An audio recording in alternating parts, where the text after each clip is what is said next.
up, all my fight fans? I want to talk to you guys about a little something.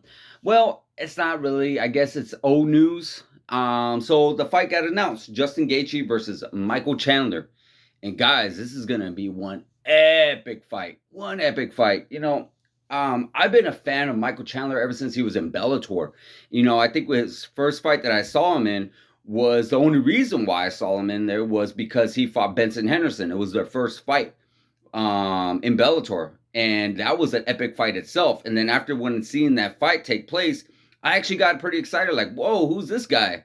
This guy's actually a very fun fighter. And then as I started looking into him, I saw one of the most epic fights ever in Bellator history and overall MMA history. If you put all the MMA fights together, this has to be at least top 10.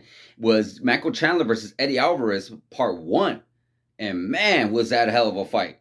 So, that has been, Michael Chandler is never, ever in a boring fight. I just can't see it. I've never seen him in a boring fight ever in my life since watching him. Dustin Poirier, same thing. He has made such a rise ever since he was knocked out by Conor McGregor back when they were 45 pounds. This was what I think I want to say 2015, 14, around that time frame, maybe even sooner. And this was with Conor McGregor's making his first appearance and such. And when he moved up to lightweight, yeah, he didn't look that great either. I think he got knocked out by Michael Johnson, but I don't correct me on that one. That could have been at featherweight as well. But still, he got his groove. And then look at the fights that he's been in. The Anthony Pettis fight was great. The Justin Gaethje fight. Good God. How amazing was that fight? The next two fights with Conor McGregor. Unfortunately, yes, the last one they had, it was a stoppage. He broke his, I believe it was his ankle or something like that.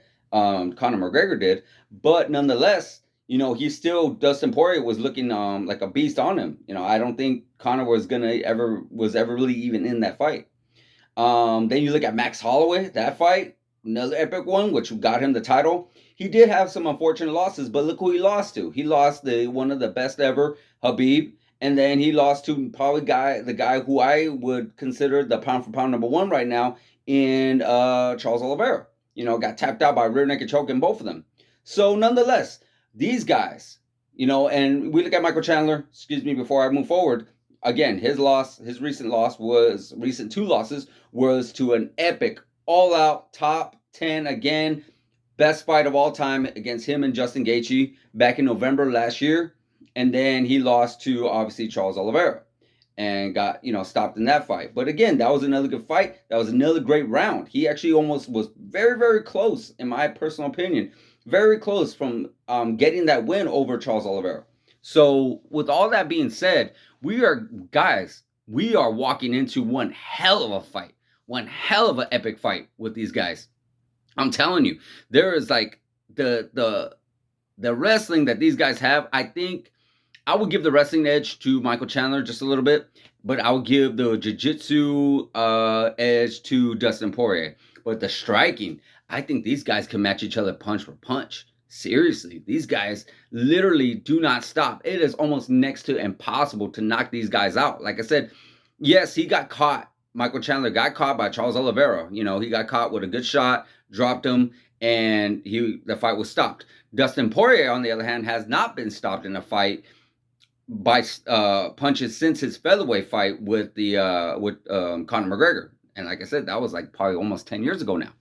So with that being said, like I said, guys, I am not 100% sure how many rounds it's going to be. I am actually hoping and praying it's 5 rounds because that's just me. I want to see an all-action fight, and I don't want this fight to stop. It's just like that Justin Gaethje, Michael Chandler fight.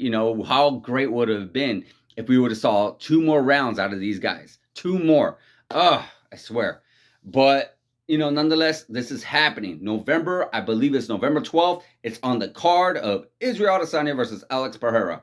And I cannot wait, guys. I cannot wait. Yes, this is a late video. I'm sure you guys already know this. But at the same time, I'm super excited. Very, very excited. There has been a lot of news, a lot of things to cover. Obviously, you guys know with this whole Tony Ferguson and Nate Diaz and Hamzat Chimaev. And oh my God. But nonetheless, we are moving past that, and now we're entering some really good epic fights, and I'm gonna bring them all to you guys. I'm gonna tell you all guys about them. I'm gonna tell you how this person could win and how this person could lose, and such and so forth. But I think towards the end of the year, we do not know what the December card looks like just yet.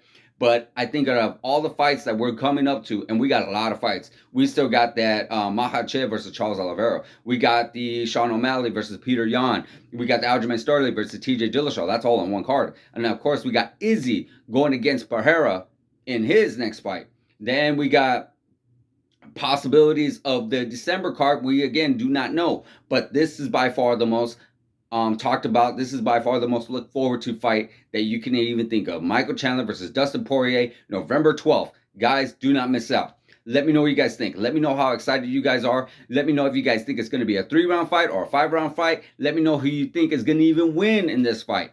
Guys, like, subscribe, hit that notification button, and I'll see you guys in the next video.